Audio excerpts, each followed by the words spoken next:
arrêtés des UTN en cours de validité, à savoir l'UTN du Clos-en-Gemme, l'UTN des remontées mécaniques Espace 3000 à Montgenèvre, ont été ajoutés. Concernant la commune de La Salle-les-Alpes et la commune de Monetier-les-Bains, les communes de La Salle et du Monetier-les-Bains ont émis plusieurs remarques de fond sur le contenu du SCOT autour des problématiques de la densité de construction, l'adéquation du foncier mis à disposition et des projets portés par les communes, la règle d'imposition de la mixité sociale et enfin les modalités de mise en œuvre du commerce. Les deux communes demandent à faire reconnaître les trois communes de la Guisane en tant que village et non comme pôle secondaire. C'est ce qu'on vient d'annoncer un peu plus haut. Il est donc répondu favorablement à cette demande qui a été également exprimée par d'autres communes. Les normes de densité de la typologie village est en fait supérieure aux densités constatées depuis 10 ans dans le Briançonnais. Le reclassement de Montgenèvre, Saint-Chaffray, La Salle, le Monetier-les-Bains en typologie de village n'ira pas à l'encontre de l'objectif de réduction de la consommation foncière, et ce d'autant que ces villages sont également des stations qui portent des projets de redynamisation et de renouvellement urbain, Front-de-Neige, les îles, Chantemerle, etc., qui assurent le processus d'équilibre entre restructuration et consommation d'espace. Question toujours posée par les deux communes, comment inscrire les dents creuses dans les enveloppes agglomérées au sein des PLU? Il est répondu que l'examen des dents creuses de moins de 5000 m² est du ressort de l'étude de densification des PLU, comme cela a déjà été indiqué précédemment. Si le SCOT en détermine le caractère prioritaire, il ne force pas leur urbanisation, car elles peuvent être également des espaces verts internes, des respirations dans les villages, du patrimoine paysager. Elles ne sont pas comptabilisées dans le bilan foncier, parce qu'étant sans impact sur un espace naturel ou agricole, et sont complémentaires aux projets urbains inscrits dans le Doubs.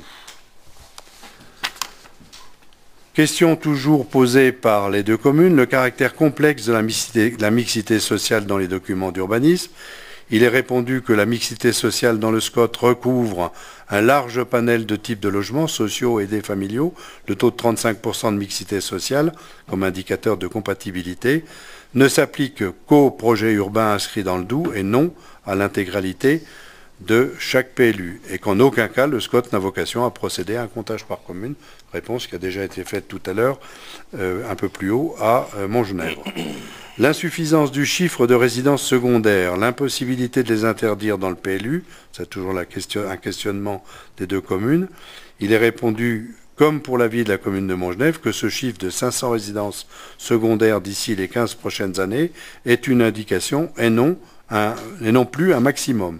Pour mémoire, ce chiffre figure au PADD qui avait été débattu avec les 13 communes. La question du commerce dans les zones d'extension d'urbanisation, autre question posée par les deux communes.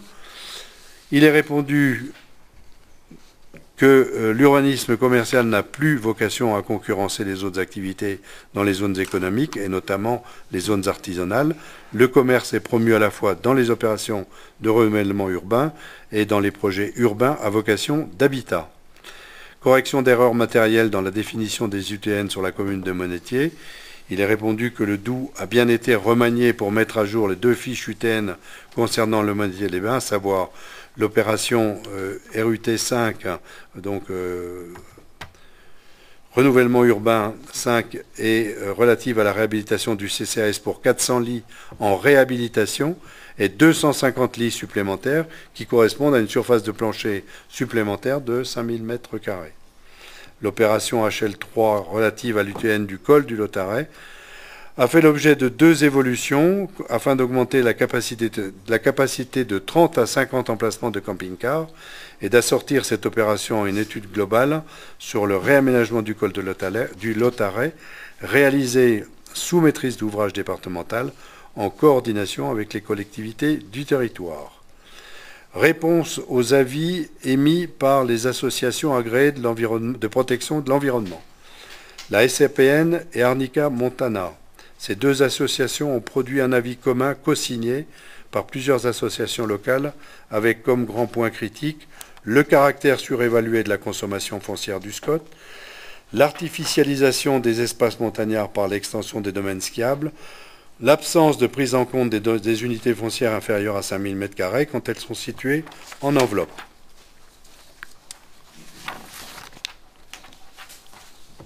Je réponds que le SCOT n'a fait l'objet d'aucune contestation de la part de la CDPENAF sur son volet consommation foncière, que les engagements du SCOT en matière de densité et d'économie foncière sont également considérés comme trop contraignants par les communes du Briançonnais. L'objectif d'un SCOT est d'énoncer des orientations et des objectifs en matière d'aménagement et de cohérence territoriale. De plus, la problématique relative aux unités foncières de 5000 m² a été précisée dans la réponse de l'avis de la mission régionale d'autorité environnementale. D'autre part, les domaines skiables appartiennent aux espaces naturels du Briançonnais, même si certaines parties sont effectivement très aménagées. Mais le SCOT ne procède en fait qu'à une seule extension de domaine skiable par l'ouverture du Chalvet, permettant de doter la station de Montgenèvre d'une deuxième entrée de station à l'ouest. L'opposition à l'équipement touristique des espaces actuellement non aménagés correspondant à certaines UTN à long terme. Il lui a répondu que le SCOT du Briançonnais met d'abord en avant la diversité de ses communes, station-village, pôle secondaire, pôle principal. Les projets à plus long terme inclus dans le Doubs du SCOT nécessiteront une évolution du SCOT. Demande de mise à jour du domaine skiable à Montgenèvre. Cette remarque a été prise en compte. Mentionner la vallée des Fonds et de Servières dans la liste des sites agricoles remarquables, garantir la création des zones agricoles protégées, prévoir la création de nouveaux hameaux agricoles pour faciliter la relocalisation et l'installation des exploitations. Les demandes d'extension des terres agricoles remarquables, notamment sur la vallée des Fonds, ont été prises en compte. Afficher une politique forte de maintien et de renforcement de la desserte Gap-Briançon et confirmer le non-sens environnemental du transport par câble entre les vallées. Le PADD du SCOT témoigne de l'imbrication du projet de territoire avec la défense de la desserte ferrée Gap-Briançon, puisque la gare de Briançon est positionnée au cœur du futur réseau de transport en commun. Concernant les liaisons par câble entre les vallées, cette option n'est pas inscrite dans le projet arrêté. Le SCOT n'évoque pas assez les dispositions, alors ça c'est toujours les questions posées par la SAPN et Arnica Montana. Le SCOT n'évoque pas assez les dispositions sur la gestion de la ressource en eau, en particulier le conflit potentiel entre le domaine skiable de Montgenèvre, le SDAGE pour la protection des sources de la Durance. Le SCOT est également trop favorable aux aménagements hydroélectriques, contraire aux continuités écologiques de la trame bleue. Réponse. L'évaluation environnementale répond à cet équilibre de gestion de la ressource en eau. Le rôle intégrateur du SCOT impose de reprendre au sein du Doubs les prescriptions inscrites dans des plans, programmes et programmes régionaux comme le SRACE, le SRADET. La région Sud-PACA s'engage dans la mise en œuvre de la transition énergétique. La promotion des aménagements hydrauliques est voulue par la région Sud-PACA. Au sein de ces documents, le SCOT se doit d'en reprendre des objectifs. Toujours les associations, elles affichent leur forte contestation de la possibilité de réaliser des aménagements skiables dans les réservoirs de biodiversité aux abords des sources de la Durance et l'insuffisance de la protection du Chenaillet. Le SCOT mériterait de mieux prendre en compte la charte du parc national des Écrins. Toujours dixit des associations. Réponse. Les domaines skiables sont inclus dans les réservoirs de biodiversité, mais ne permettent pas tous les aménagements nouveaux. Le SCOT rend d'ailleurs plus prescriptives les orientations du schéma régional de cohérence écologique en l'imposant aux communes au sein de leur domaine skiable. Concernant le Chenaillet, ce point est important pour les associations de protection de la nature. Ainsi, comme indiqué précédemment, un paragraphe spécifique a été ajouté dans le Doubs et promeut un travail partenarial autour de l'accessibilité du site.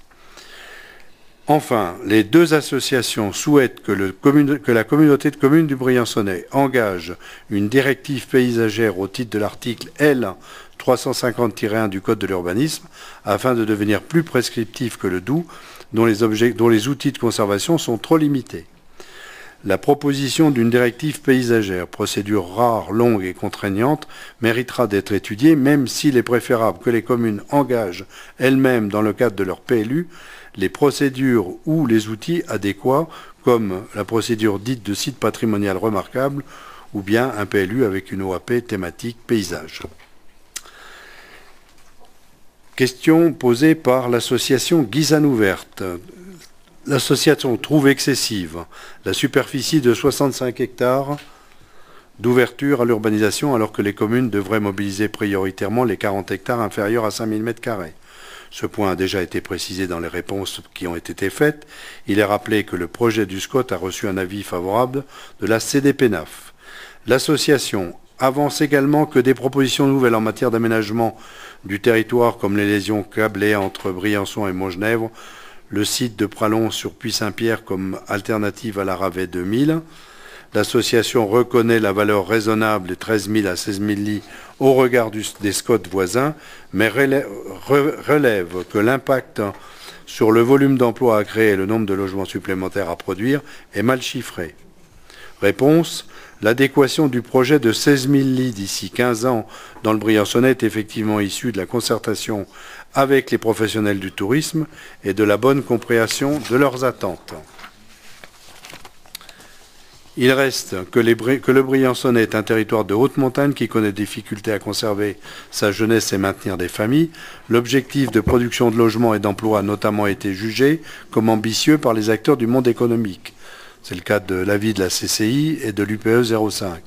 Il doit être effectivement un cap à tenir. L'association Guisane Ouverte demande que le foncier économique renouvelé soit mieux conditionné par des impératifs d'intégration paysagère et l'enfrichement et la production de la forêt soient ajoutés au mécanisme impliquant la réduction des terres cultivées.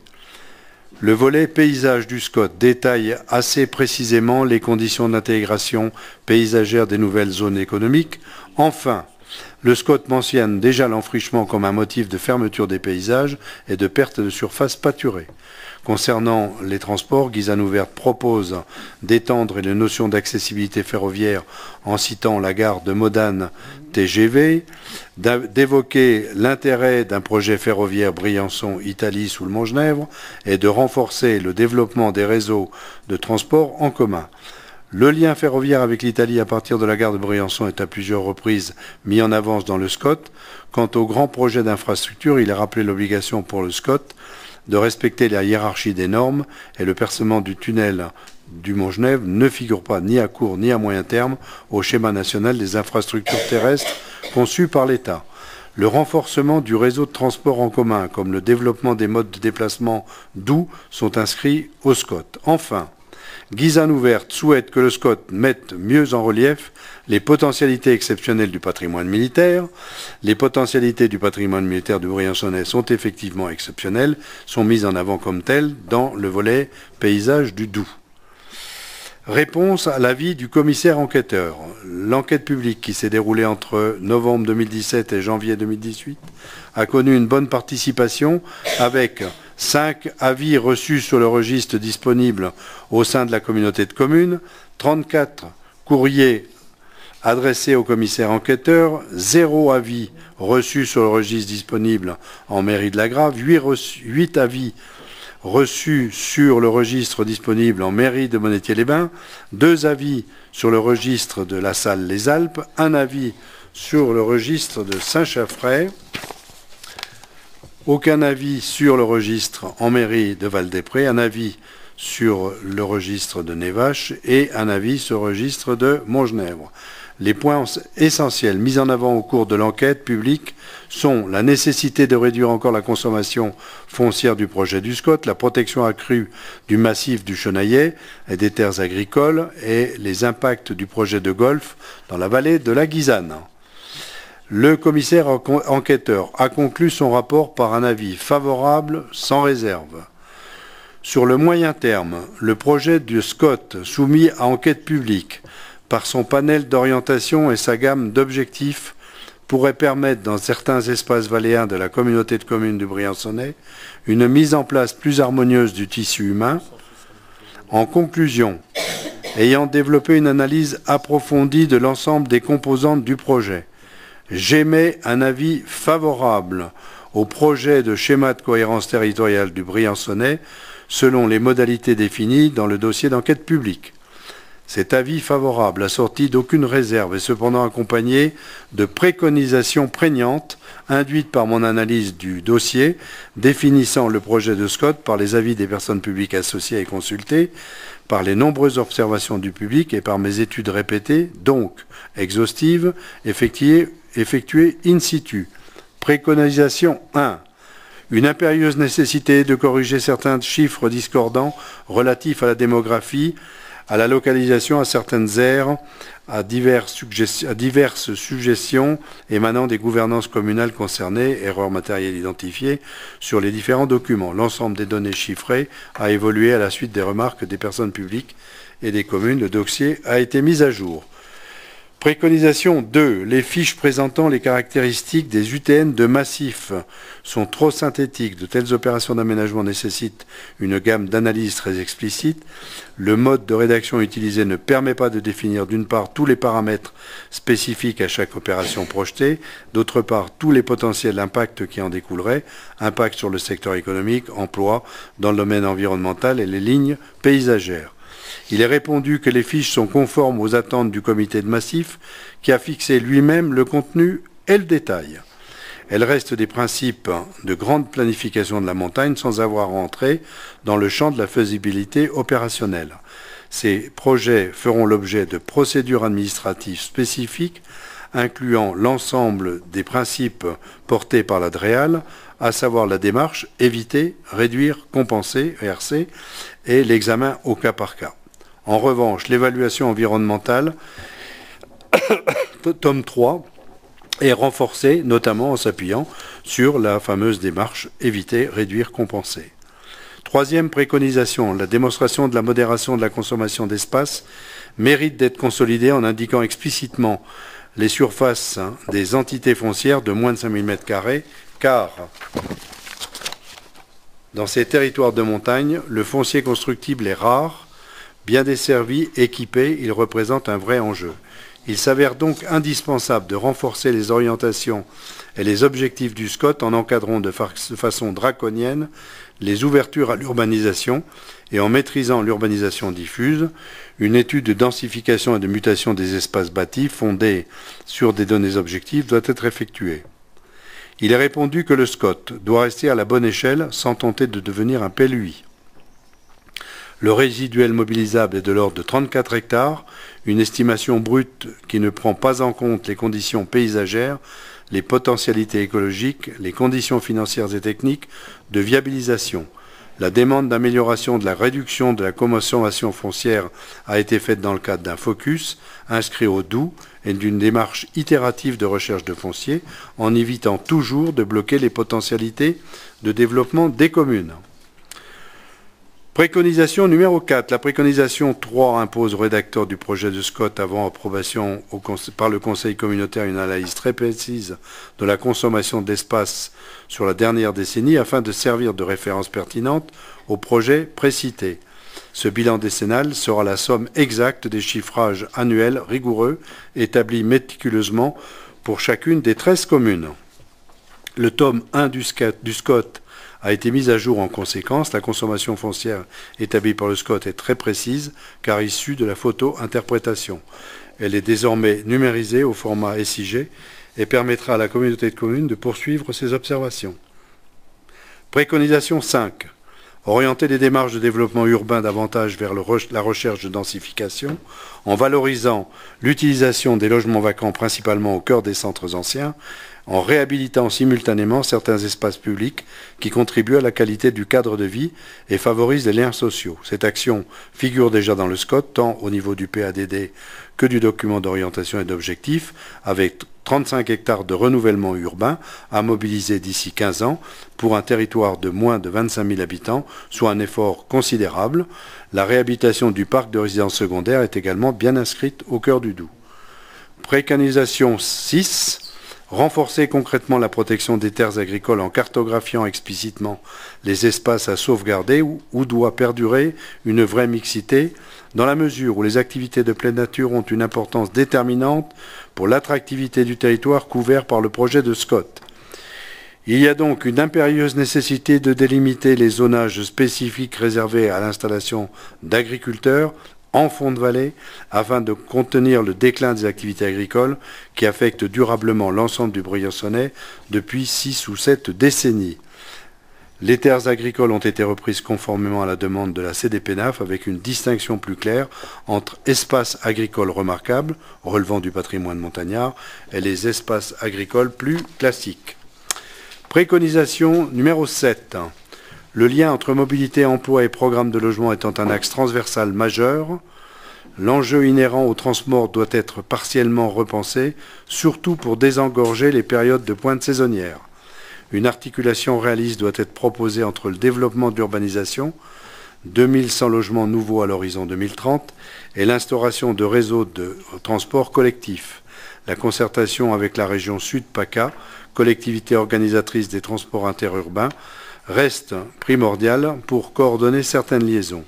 Un même plan volontariste doit affecter la communication avec l'espace transalpin en rendant pérenne la ligne d'autobus avec la gare ferroviaire d'Oulx qui bénéficie de l'axe TGV Milan-Paris. Donc réponse, le SCOT est l'une des instances de débat pour le devenir des transports en commun du Briançonnais avec 3 temps de mise en œuvre selon 3 axes. Les échanges entre le Briançonnais et l'Italie sont un enjeu majeur pour l'Embriançonnais, renforcés par la future ligne TGV Lyon-Turin. 8e préconisation, définir avec rationalité les opérations projetées incluses dans le projet de SCOT arrêté. Les propositions figurant en préétude ont engendré de réelles confusions auprès du public, même remarques spécifiques aux UTN en cours de validité. De plus, la délibération du Conseil communautaire numéro 2017-66 du 27 juin 2017, arrêt du schéma de cohérence territoriale, en actant l'intention d'aménagement d'un parcours golfique et de roller ski de la commune de Monetier a encore renforcé cette confusion. Réponse, les projets en préétude ont été conservés dans le dossier de SCOT approuvé afin d'apporter la visibilité nécessaire aux projets des communes dans leur phase de conception et de faisabilité environnementale et opérationnelle. La mise en œuvre effective de ces projets nécessitera une évolution du SCOT. Préconisation 9, une analyse complémentaire des incidences environnementales, notamment sur les secteurs affectés par les aménagements, y compris les 4 projets d'UTN à venir, doit être entreprise en identifiant, en hiérarchisant les enjeux environnementaux, en cartographiant les impacts et en explicitant comment le maître d'ouvrage les prend en compte. Il délimiter les continuités écologiques, les réservoirs de biodiversité à préserver et reprendre l'analyse des incidences Natura 2000. Redéfinir les incidences paysagères, en particulier pour des projets d'aménagement à vocation touristique tels que les UTN. À ce titre, les limites réelles des domaines skiables doivent être précisées, renforcer la prise en compte, en considération des risques naturels, prendre protection contre les risques, notamment par rapport au réseau routier. L'évaluation, ça c'est la réponse, l'évaluation environnementale a été mise à jour en conséquence avec une extension de la grille multicritère d'analyse s'appuyant sur le modèle éviter, réduire, compenser. Préconisation 10.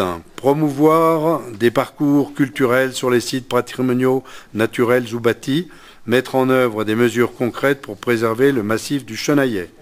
Comme cela a déjà été évoqué, l'ajout d'un focus spécifique concernant le massif du Chenaillet a été proposé dans le document d'orientation et d'objectifs. Suite à une concertation, les associations agréées de protection de l'environnement, les communes de Montgenèvre et Servières ont validé le principe d'un travail en commun autour d'une gestion concertée de l'accès au site. Préconisation 11, la dernière. Démontrer comment le projet de SCOT souhaite contribuer à l'effort national en réduisant les émissions de gaz à effet de serre afin d'amoindrir les effets de la pollution sur la santé des habitants. Les orientations concernant la transition énergétique proposées dans le dossier soumis à enquête doivent être concrétisées. Les actions innovantes telles que celles prochainement expérimentées par Serre Chevalier, Vallée, Domaine Skiable, Vallée de la Guisane, qui dans son projet énergie renouvelable utiliserait l'eau, le vent et le soleil pour réduire sa dépendance énergétique, doivent être valorisées. Le projet de SCOT doit promouvoir ces réalisations novatrices dans ce champ d'opération, en veillant cependant que celles-ci ne dénaturent pas les paysages. Le SCOT, c'est la réponse, ouvre toutes les solutions possibles pour la production des énergies renouvelables, action prioritaire du PADD, en laissant néanmoins la place à des démarches plus techniques et opérationnelles, PCAET par exemple, c'est-à-dire plan, climat, air, énergie territoriale. Considérant que l'examen de l'ensemble des avis émis depuis l'arrêt du schéma de cohérence territoriale par le Conseil communautaire a été analysé de manière exhaustive, considérant que les évolutions demandées par les personnes publiques et les conclusions de l'enquête s'inscrivent dans l'économie générale du SCOT, améliorent la valeur de développement durable du projet de notre institution, ne remettent pas en cause les orientations premières et principales choisies et retenues par la présente Assemblée, il est proposé au Conseil communautaire d'approuver tel qu'il est annexé à la présente délibération le schéma de cohérence territoriale du Briançonnais, modifié dans ses pièces, rapport de présentation, évaluation environnementale, document d'orientation et d'objectifs PADD, conformément aux articles R 122-14 et R 122-15 du Code de l'urbanisme. La présente délibération fera l'objet d'un affichage au siège de la communauté de communes du Briançonnais dans les mairies des communes membres durant 1 mois et d'une mention dans un journal diffusé dans le département, ainsi que d'une insertion au recueil des actes administratifs de la communauté de communes du Briançonnais. La présente délibération, accompagnée du dossier de SCOT, sera transmise au contrôle de légalité. Conformément à l'article L 143-23 du Code de l'urbanisme, le dossier de SCOT est tenu à disposition du public au siège de la communauté de communes du Briançonnais aux jours et heures habituels d'ouverture, ainsi qu'à la préfecture du département des Hautes-Alpes et sur le site internet de la communauté de communes du Briançonnais. Conformément à l'article L 143-24 du Code de l'urbanisme, le SCOT du Briançonnais sera exécutoire 2 mois après sa transmission à l'autorité administrative compétente de l'État.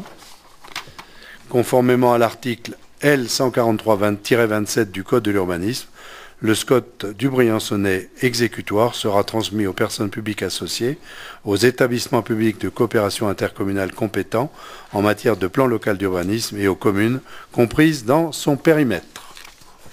Pouf. Bravo. Bois un coup.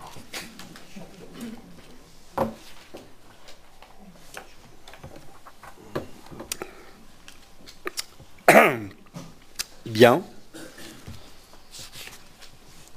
Donc, si vous en êtes d'accord, je mets cette délibération aux voix.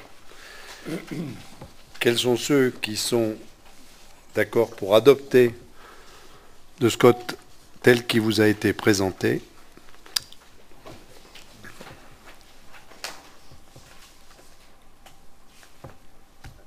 Quels sont ceux qui s'abstiennent? Monsieur Pétieux, je vous remercie. Donc le SCOT du Briançonnais est approuvé à la majorité, voire à l'unanimité des communes, de la communauté de communes, et je vous en remercie. Je tiens aussi, dans ces remerciements, à remercier celle qui a été un peu le chef d'orchestre et l'animatrice de tout ça, Isabelle Bonhomme, et précédemment Aurélie Poyot, qui avait pendant 3 ans travaillé sur cette question. Voilà, merci. Isabelle. Alors, délibération suivante, parce qu'il y en a encore quelques-unes. Alors, ça c'est fait. Alors, demande de mise en compatibilité de PLU via la procédure de DUP. Donc, monsieur Sébastien Fine. Donc ça concerne le centre de secours de La Grave. Au 29 mai, Lors du dernier conseil communautaire, on avait délibéré et voté pour une expropriation, pour une DUP concernant une parcelle, la parcelle 1778. Il est important de rajouter à cette délibération, compte tenu de cette situation, que de permettre simultanément de déclarer l'utilité publique du projet et de mettre en compatibilité le PLU en même temps. C'est l'article L153-54 du Code de l'urbanisme. Et donc, compte tenu de ce contexte, il est proposé de profiter de cette opportunité pour solliciter Madame la préfète des Hautes-Alpes pour la mise en compatibilité du PLU de la Grave via la procédure de DUP emportant la mise en compatibilité. Donc il vous est demandé, donc le bureau a donné un avis favorable en date du 18 mai, la commission TED également en date du 15 mai, et il vous est donc demandé de délibérer et de solliciter de Madame la préfète des Hautes-Alpes l'ouverture d'une enquête préalable à la déclaration d'utilité publique pour la construction du centre d'incendie et de secours, en portant sur la mise en compatibilité des dispositions du plan local d'urbanisme de la commune de la Grave, d'autoriser Monsieur le Président à demander à la commune de la Grave de valider le principe de la mise en compatibilité du plan local d'urbanisme de la commune dans le cadre de la procédure de déclaration d'utilité publique et d'autoriser le président ou son représentant à signer toutes les pièces et documents afférents à ce dossier. Au-delà de cette emprise foncière, on peut faire aussi un petit bilan sur le coût total de ce centre de secours qui s'élève à 1 527 000 euros. De la DETR nous a été attribuée à hauteur de 30%, auquel on rajoute 85 000 euros via de la DETR sur la route des Maisons Blanches, soit une participation de l'État à hauteur de 543 000 euros, 35%. La CCB a une participation de 30%, de 458 000 euros. Reste le département pour un montant d'une hauteur de 526 000 euros. Les deux premières, l'État nous a notifié en date du 26 juin toutes ces choses-là. Le département, pas encore, mais j'ai lu, je vous l'ai déjà dit la dernière fois, les engagements des conseillers départementaux sur ce secteur qui souhaitaient rapidement la sortie de ce centre et j'espère que les délibérations viendront également à la hauteur demandée.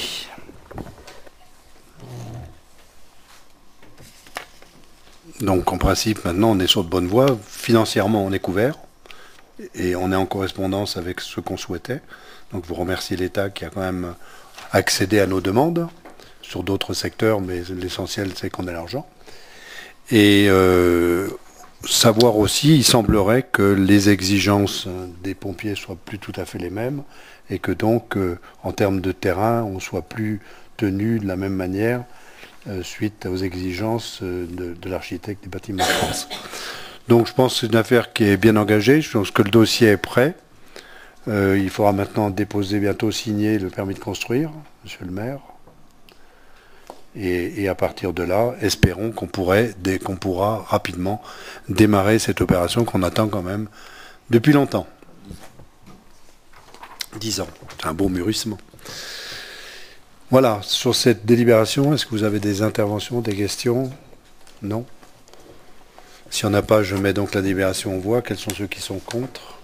Qui s'abstiennent à l'unanimité? Je vous remercie. Alors, délibération suivante concerne l'attribution du marché de travaux de protection et de confinement du stock des mâches-fer, et c'est Pierre Leroy qui nous rapporte. Alors, un projet aussi très ancien, proche de l'aboutissement, ancien et compliqué. On préférerait dépenser l'argent public pour des projets plus constructifs, mais là, en l'occurrence, corriger les erreurs du passé fait partie de nos obligations. Donc vous savez de quoi il s'agit. La solution la moins pire est donc celle qui prévoit des protections hydrauliques du site et le confinement du stock. Là aussi, moi, comme le président tout à l'heure, je voulais remercier les techniciens successifs qui ont travaillé sur ce projet qui n'était pas facile. Parce qu'il y avait donc ce mélange d'imbrûlés et de mâche-fer qui nous a empêché de trouver d'autres solutions. Le montant prévisionnel de l'opération s'élevait à 1 300 000 euros hors taxe. On a aussi, grâce au travail technique, obtenu près de 60% de subventions de l'Agence de l'eau et de l'État pour ce projet. Là, aujourd'hui, donc, il y a eu 3 plis qui ont été reçus pour cet appel d'offres et les notations suivantes. Donc la Forésienne arrive avec 95,8 de note finale, CQTP 91,06 et Alamano 88,03. En sachant tout à l'heure, je vous citais le montant prévisionnel 1,3 million hors taxe. Et là, le montant du mieux-disant était de 1 27 296,80 €. Donc on est en dessous du montant prévisionnel. Et donc, comme je le disais précédemment, avec 60% de subvention, ce qui est assez inespéré pour un projet pareil.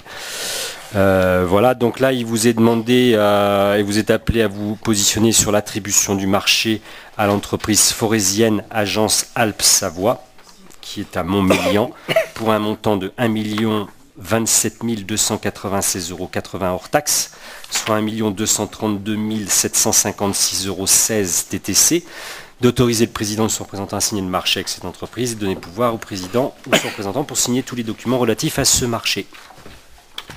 Bon, voilà un deuxième dossier qui traîne lui aussi depuis une petite éternité, dont on espère bientôt voir l'achèvement.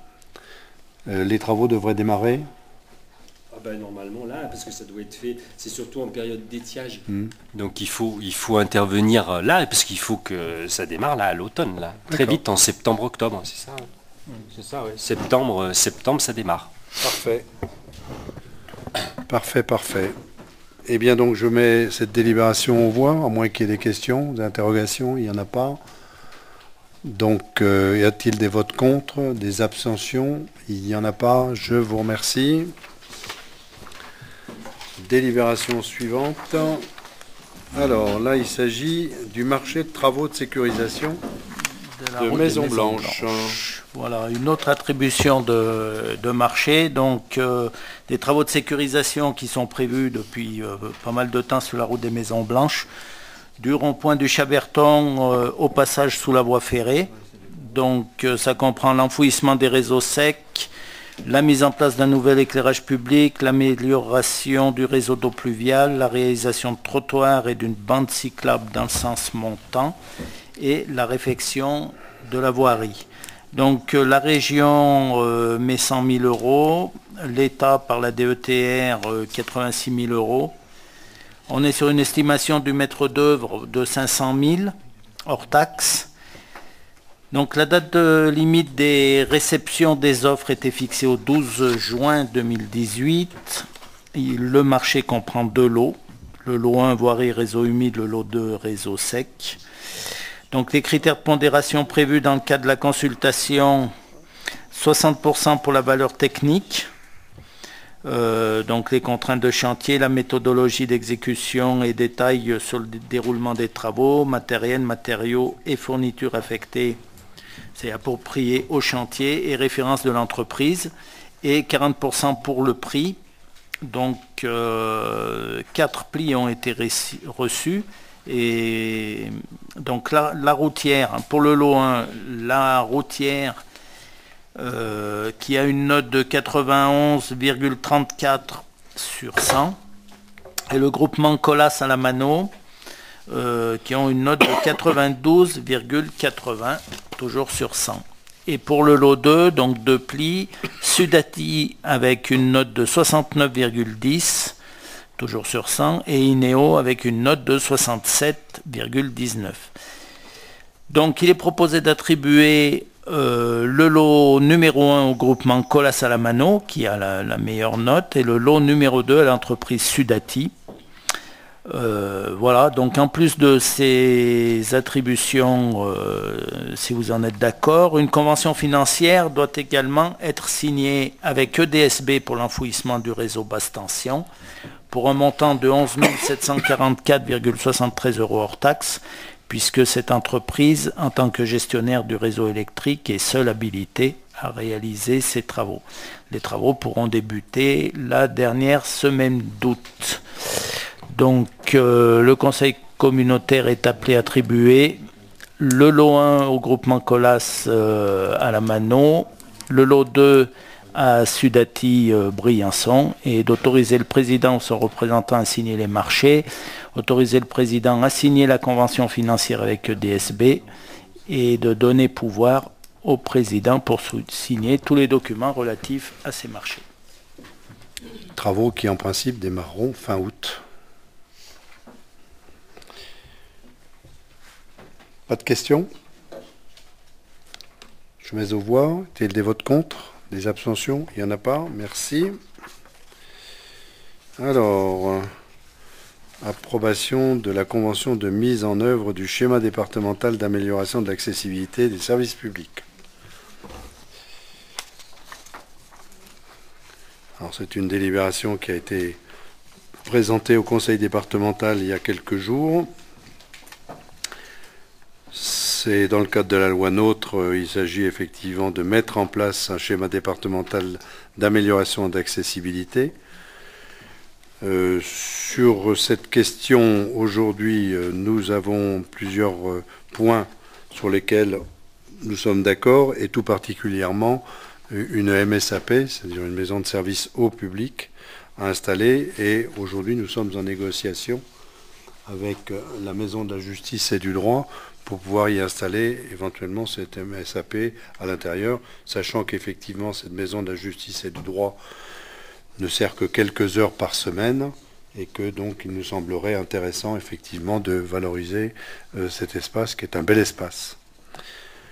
Donc il vous est demandé d'approuver le projet de convention de mise en œuvre de ce schéma qui s'adresse aussi à un angle santé, puisqu'il y a aussi la possibilité de développer des axes santé au niveau de nos communes et de nos vallées, et d'améliorer aussi l'accessibilité aux soins.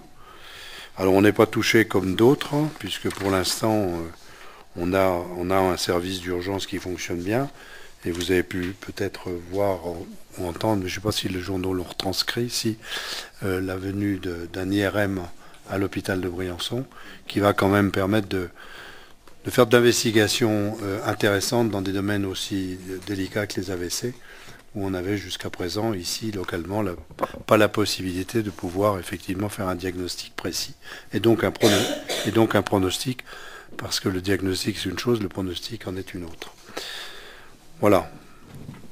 Et il y a aussi tout le problème de la mobilité, sur laquelle on pourra travailler dans ce cadre de coopération intercommunale d'accessibilité aux services publics.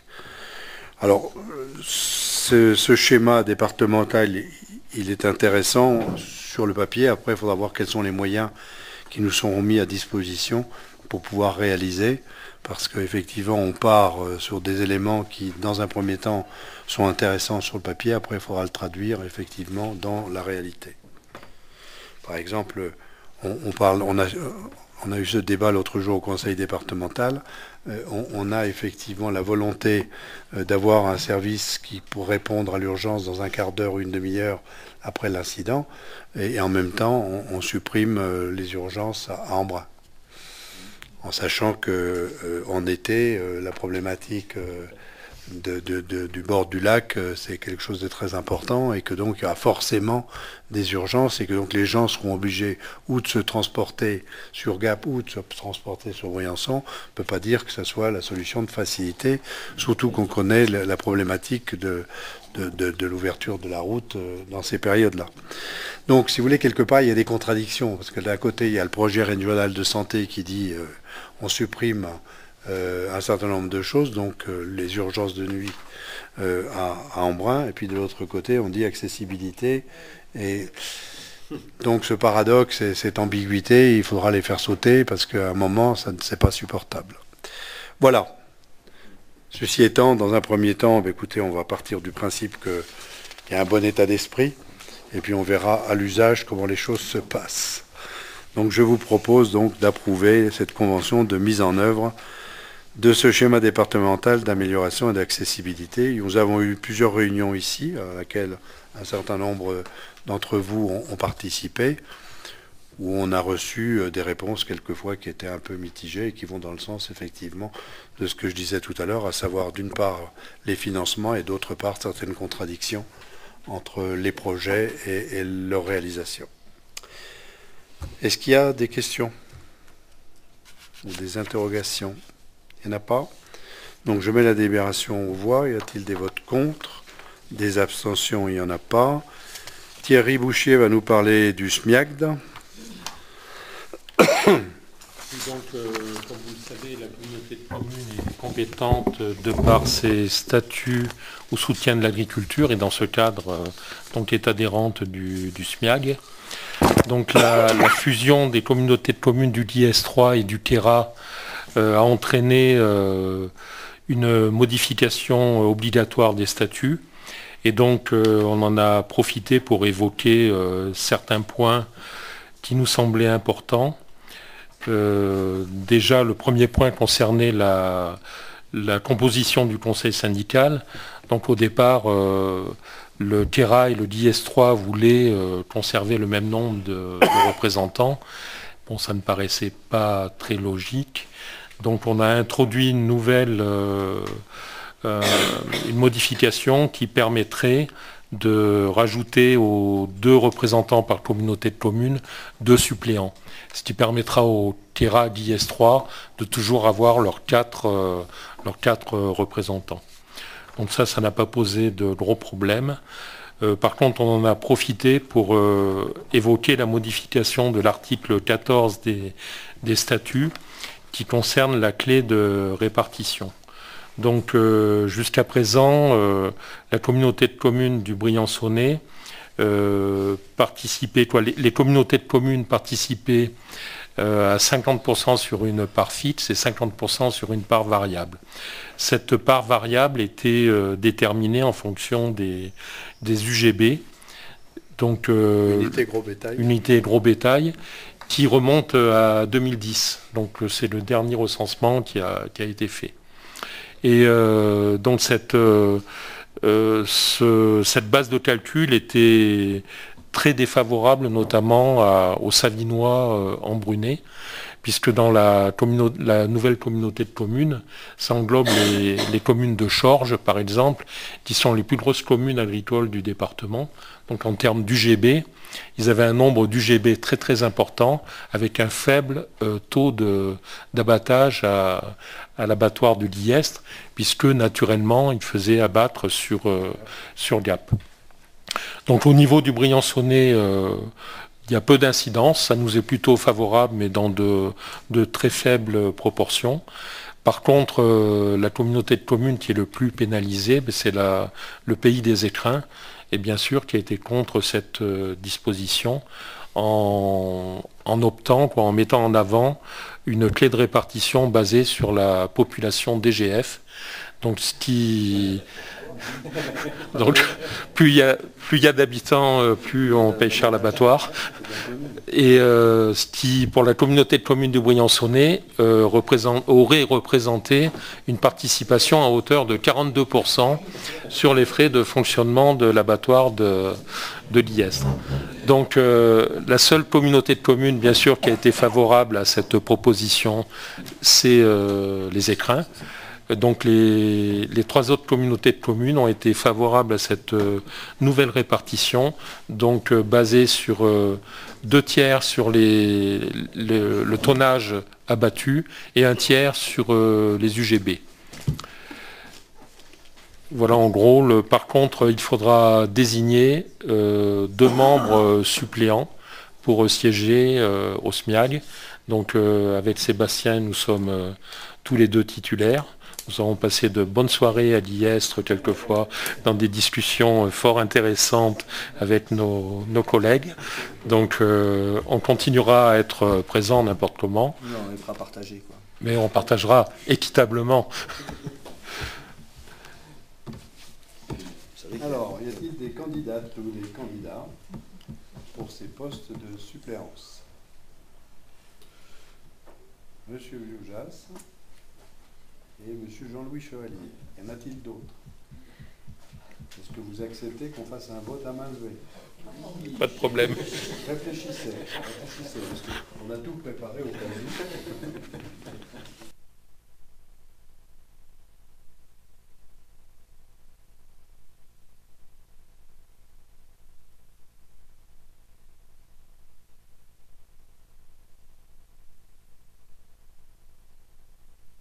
Bien, donc qu'est-ce qu'il y a face à cette délibération? Des votes contre, des abstentions, il n'y en a pas. Et pour donc la désignation de M. Viojas et de M. Chevalier, y a-t-il des oppositions? Les abstentions, il n'y en a pas, donc Monsieur Gias, Monsieur Chevalier, vous serez les dignes suppléants de Monsieur Fine et Bouchier. Voilà. Alors, délibération suivante. Zonage d'assainissement. Jean-Pierre Sauvrez. Voilà, alors rapidement un petit historique. En 2014, la collectivité a mandaté le bureau d'études MG Concept pour réaliser le zonage d'assainissement. Donc c'est un document de planification intégré dans les documents d'urbanisme et ce document distingue les zones en assainissement collectif et celles qui sont en assainissement non collectif.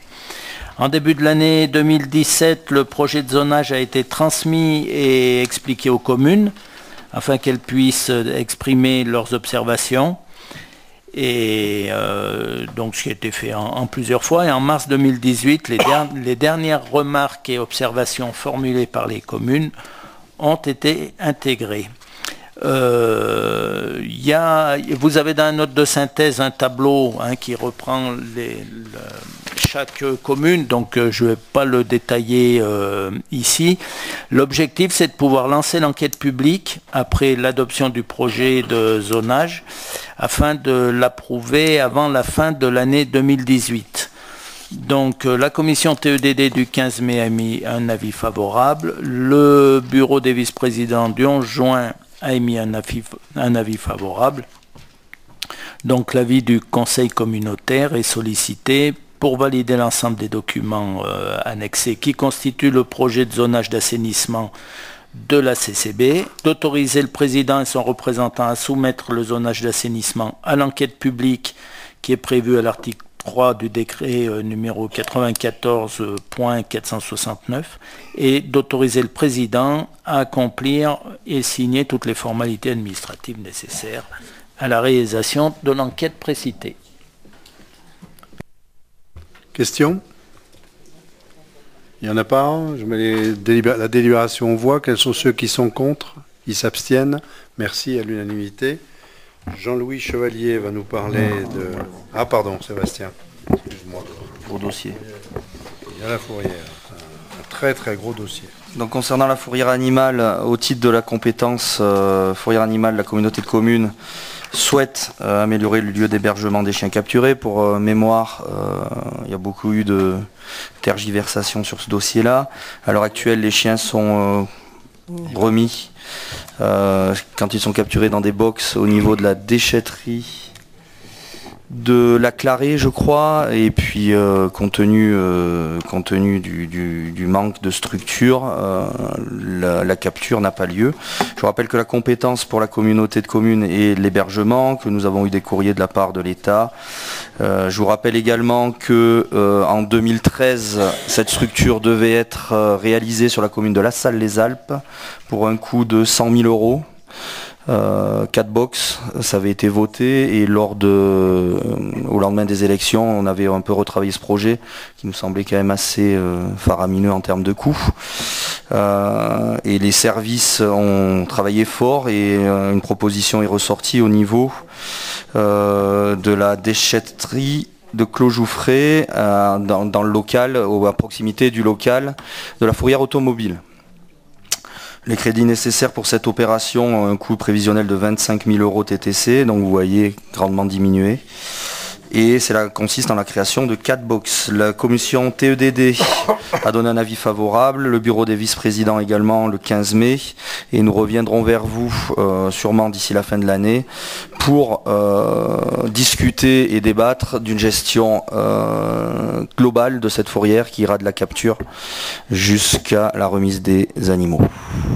Là, à l'heure actuelle, c'est une déclaration préalable pour la réalisation de ces 2 box au niveau de la déchetterie de Clos Jouffret, donc de la fourrière automobile, le petit box qui est à proximité de la route La Bascule. Là, je précise que la commune de Saint-Chaffré, lors des bureaux, nous ont donné leur accord verbaux. Merci. Bien. Sur une question qui elle aussi est extrêmement récente, qui n'a pas fait débat jusqu'à présent, vous me demandez est-ce que vous avez des questions ou des interrogations? Parce que ça doit faire à peu près 30 ans qu'on en parle. Je trouve que c'est énorme, 25 000 euros pour 2 box. Dites-moi qu'il y a des bureaux, il y a des choses en plus que 2 box entre 2 bâtiments existants. La climatisation. C'est énorme. Non, mais on était à 100 000 avant. Hein. On était à 100 000.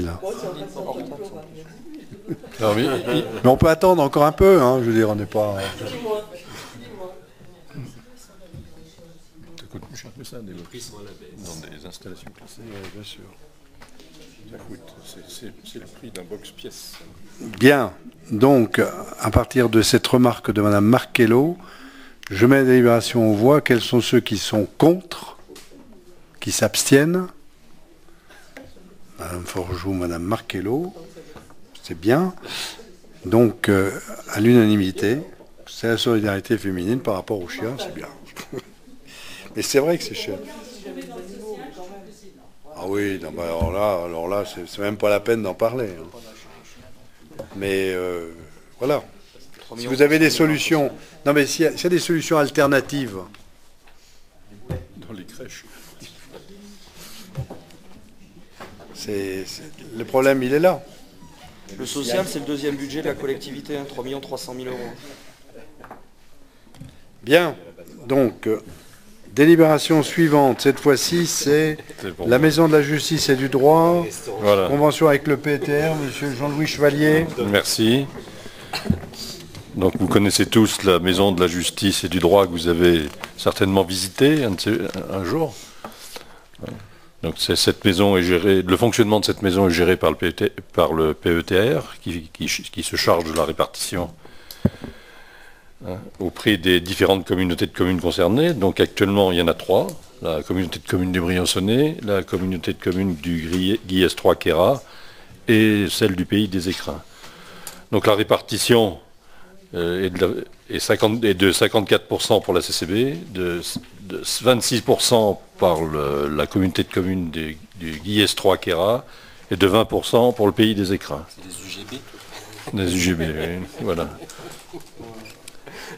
Donc, il s'agit donc d'abroger la convention relative à la participation aux frais d'aménagement et de fonctionnement de la Maison de la Justice et du Droit entre les 4 collectivités signataires du départ, puisqu'il y en a une en moins, d'autoriser le président ou son représentant à passer ou signer tout acte et document afférent à l'exécution de la présente délibération, et de préciser que pour 2018, le montant de la participation CCB aux frais de fonctionnement de la Maison de la Justice et du Droit versé au PETR sera d'environ 23 768 €, montant prévu au BP 2018.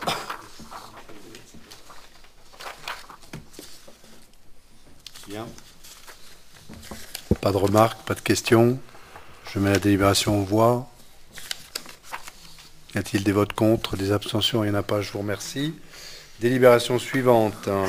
Monsieur Chevalier va nous parler de l'atelier intercommunal des Beaux-Arts. Bon, cet atelier qui est installé juste en dessous d'où nous sommes, qui a établi un projet d'établissement que vous avez dû recevoir en pièce jointe du Conseil. Vous voulez que je lise l'intégralité du... Non, non, ça va. Si j'ai envie. Non, non, c'est...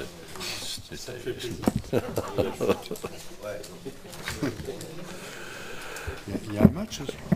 Oui, non, mais... Donc ce projet d'établissement vaut pour la période 2018-2021. Il reprend et actualise sur le projet d'origine et son expression sur le terrain depuis la création de l'atelier il y a une quarantaine d'années. Il est le fruit de la réflexion de l'équipe pédagogique et administrative actuelle.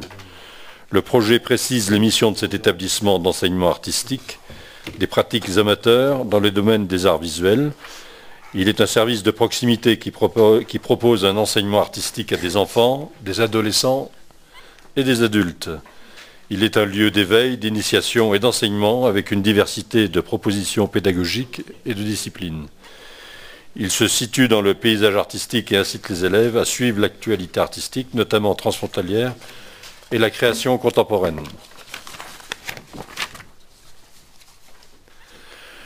L'atelier se réfère aux orientations et cadres définis par la charte de l'enseignement artistique du ministère de la Culture qui détermine les objectifs d'une éducation artistique, vecteur de la démocratisation culturelle.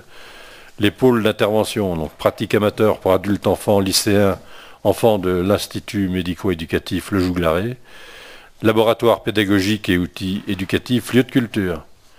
L'atelier, je rappelle tout ça, parce que vous le savez tous, bien entendu, l'atelier est membre de l'Association nationale des écoles d'art territoriales, qui s'est constituée il y a 2 ans et vise à accéder à une meilleure reconnaissance de ces écoles par le ministère de la Culture et à une meilleure visibilité à l'échelon national.